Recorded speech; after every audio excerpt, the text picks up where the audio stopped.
Hi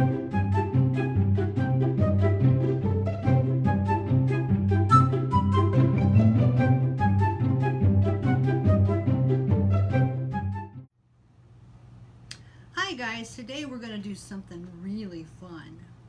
We're going to learn how to take the tri-hole bead from Bead by 1928, which you may be familiar with. If not, I'm going to show you in just a minute, and turn it into a porthole bead that you can fill with any combination of things that you want.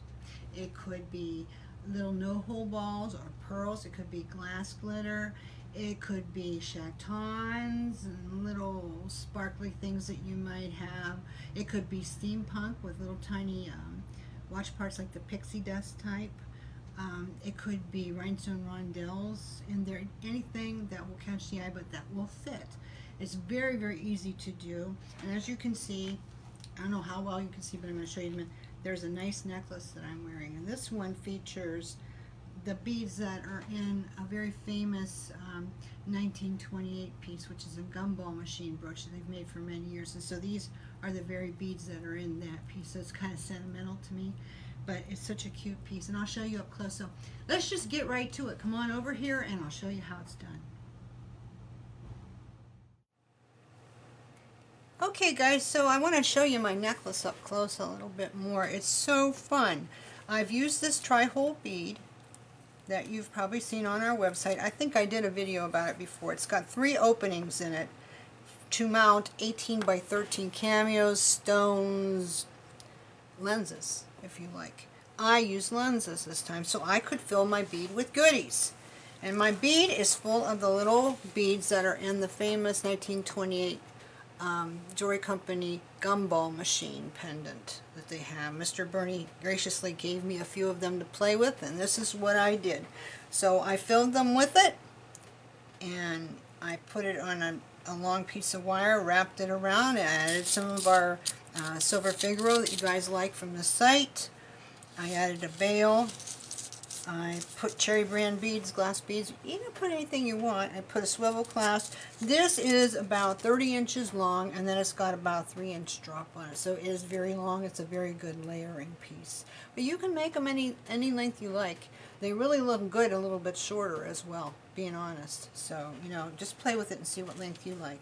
But let's not worry about this so much. Let me show you some examples of things that you can do to make this style your own if you want to try it. First of all, you remember that we have the old silver, and then we also have the gingerbread, and we also have after that the rusted iron. So you have a choice of 3 different colors that you can do with this. So there's a lot of ways to go depending on your look.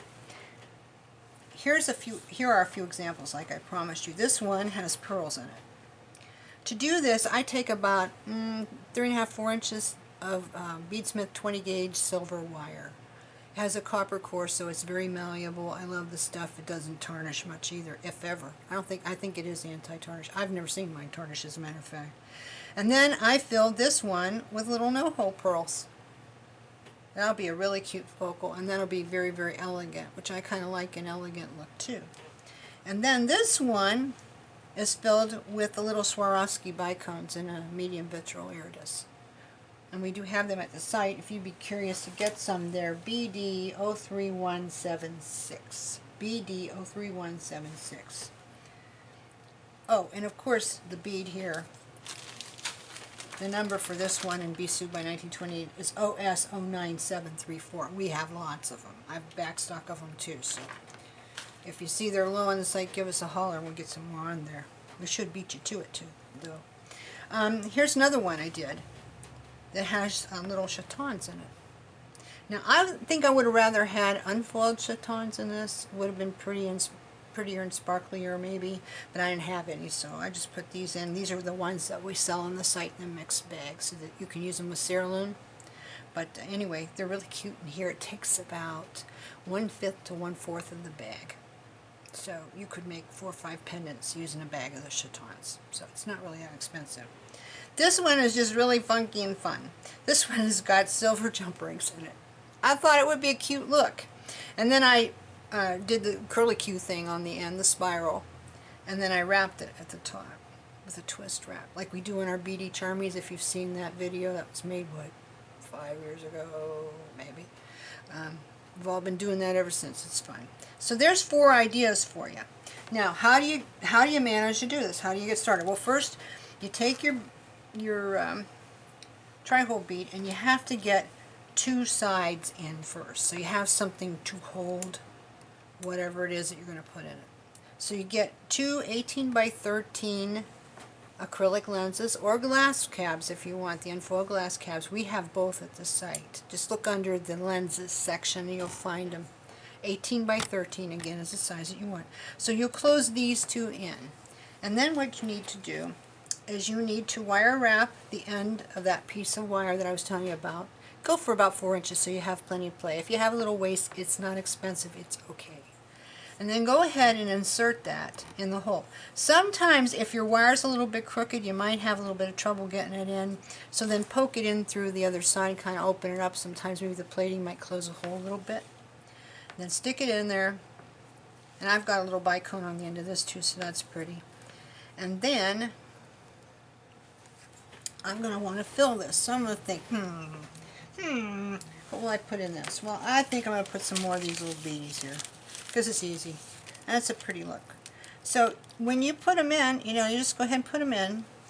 These I do with my fingers, and you kind of want to fill it up mostly, but you need to kind of position them sometimes. Like if you were putting chatons in there, you'd want to make sure that as many as possible were facing outwards so you could see the pretty colors. That took a little doing. I didn't get them all that way, but the most critical place is when you're finishing filling it. You have to be sure that you don't have anything sticking up. So I think I have to finish right there, because if you do, then the lens won't glue down properly. Then I'm going to take another look around and see how it's, oops, a little bit, see how, I just want to kind of get a look at how it's looking through the other portholes there. Okay, so it's pretty much ready to go. So now what I'm going to do is, here's the tricky thing. To get this to lay still, I'm going to take this little thing here and stick it down in these pearls, because it'll kind of hold it. If you have some Ballantini, if you know what those are, those little tiny micro beads, really, they're crystal. People have used them for a long time to hold something in place. Or a bowl of rice works really good too. But I've got this, so I'm going to use this. I'm going to use Hypo Tube Cement. We carry it at BSuBoutiques.com. The reason I'm using this is because if you use the 6000, it tends to get a little bit glurpy as you run it around the edges. Even with this, you'll have a little bit of that. But this, they're not calling it Hypo Tube for nothing, and let me show you why. You take it out, see it's got this prickly thing that closes it up. It's got a very fine tip. So what we're going to do is we're just kind of going to paint this around the inner lip, and it's a little bit of a trick. Get yourself some plastic off to the side. Don't get too big of a bead, because then it's going to go all over these beads in here. I'm going to pick this back up, and you're going to have a mess. Less is more with this. We have used this type of glue, just give it a little bit more, just a little bit more, for many, many years. In the repair of vintage jewelry, when you have to put a stone in, anytime you're using a glass stone, see what happened? I'm glad that happened. As you can see, I picked that right up. I don't want to put that back in there, because if I do, it's going to get on my lens. So we're going to have to do without that one. Now my lenses, which I neglected to get out first, so I'm going to have to set that back in here for just a second. Alright. And yeah, you're going to see this stuff kind of just keeps blobbing out. So there is some waste with it. That's been the complaint for years. It's so messy. I can't disagree with that. It is, but it's what you want to use here. If you think you know something better, hey, tell me about it. This is what I've been doing for years and it works. Now, when you go to put this down, you got to do your best to get it square down and don't squish it around, because what's happened, anything that is a little bit off to the edge is going to squish around on the bottom of your lens. You have to pick it up out of there, you're going to have to apply more glue, you're going to have to put more lenses in. And how many lenses do you want to go through in making this?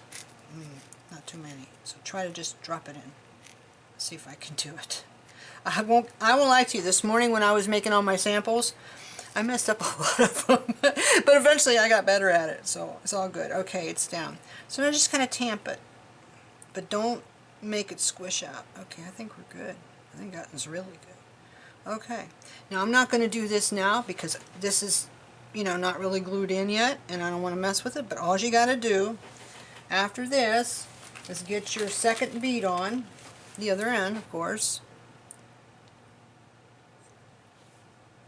And of course I can't see the hole because it's so small. There it is. And then you'll turn your head pin or your piece of wire. And that is all she wrote. That's all you got to do. After that, all you need to do is find yourself some chain that you like that goes with your project. And some pretty accent beads. And hey, you guys know how to make a necklace like this. Come on. You guys, all it does is, you know, you decide how many sections you want. I wanted to go all the way up with that, but sometimes, you know, if you want to be a little bit economical and save money, something you could do is only use a few. Don't use as many. Now, here's a trick too, is getting this stupid thing back in here. And you don't want to leave too much glue on the end of that. Sometimes we'll leave a bunch of blobby E6000 on the end of our stuff, and then we got to pick it off, and you can do that. With this, it kind of seals it shut, and you can get it okay again, but it's just, it's a pain. So anyway, but this stuff works, and it's fumey, I will tell you that too, but so is E6000. Anyway, you know, it's very easy for you guys to put something like this together. If you want to do it assembly line style, you can make your little sections first and then measure and hook up how much chain you need in between. Hooky doodle, put it all together and make your tassel, and away you go. Probably you can do this, depending on how fast you are, 45 minutes an hour maybe even less. It took me a little bit longer with this one because I was designing as I went, but once you get your pattern, it's not going to take you long at all. But to save money, you could put less of these sections. You could opt to not put anything on the ends of your tassel. However, it is my opinion that you have a more finished piece if you'll put something there. Yeah, it's a little bit more labor. Yeah, it adds to cost if you're selling it, but it's worth it. The more finished your pieces are, the more they're going to stand out from the crowd. We see lots of jewelry out there that's, it's a cute idea, but when you get to looking at the quality, the finished work is just not there. And that's the difference between a really good piece of jewelry and one that's okay, is the finished work. So don't let things be an afterthought. Don't let things go. Finish the pieces the most that you possibly can. That works with your design. And with that, I don't know what else I have to say to you except come on over to beadsuboutiques.com, pick up a few of these beads. You know, through the end of August, and this is the end of July of 2017, so through the end of August, last day of August 2017, if you insert code BSUE1928, now that's BSUE in all caps, B-S-U-E, all caps, 1928, no spaces, BSUE1928, you'll put that in there for us, won't you, Javi? If you put that in the coupon box, you can buy any amount, no minimum at all, that you want of this product, BSUE by 1928, and get 25% off of it. Now that's not everything in your cart, that's this line. But there's a lot to choose from. The line is gorgeous, you're going to love it. Come on over, just get a few pieces. You don't even have to spend very much money because there's no minimum. You could buy, you know, $15, $20 worth if you want, and you'll get it off so long as you put that code in the box. So come on over and try some, why don't you? And it was nice to visit with you today. I loved showing you my project. I can't wait to get together with you again soon.